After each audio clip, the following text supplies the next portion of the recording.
More confirmation hearings are held. The defense minister nominee took center stage. Lee Jong-sup emphasized the need for extended deterrence against North Korea and suggested OPCON transfer should take place gradually.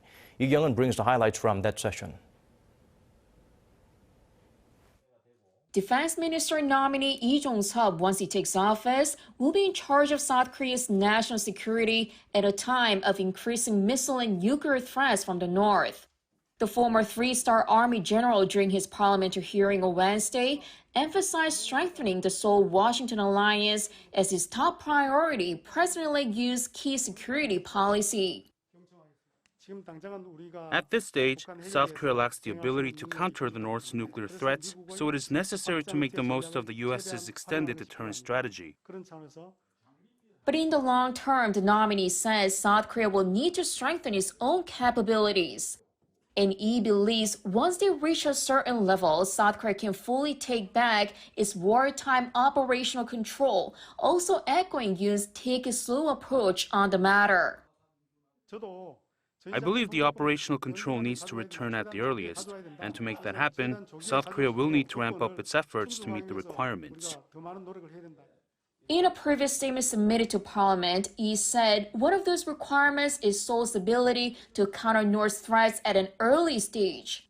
Lee, during the hearing, also cited the increasing security challenges behind the delay in the operational control transition plan. Despite admitting that there are heightened threats, Lee said Yoon's relocation of the presidential office from the current Blue House to the Defense Ministry compound in Yongsan won't cause any sort of security leakage, saying the defense posture remains intact.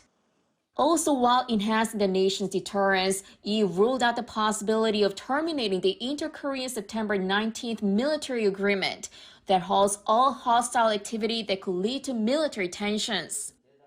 Meanwhile, in another room at the National Assembly, the Oceans and Fisheries Minister nominee Cho Seung-hwan also faced a confirmation hearing, but it was briefly stopped due to a boycott from the ruling Democratic Party, citing his failure to submit data regarding his exemption from mandatory military service. Also due to a dispute over requested data, Justice Minister nominee Han Dong-hoon's hearing was pushed back to Monday. Ministers don't require parliamentary approval like Prime Minister, but there will be a report on each hearing, which the Parliament can either adopt or veto.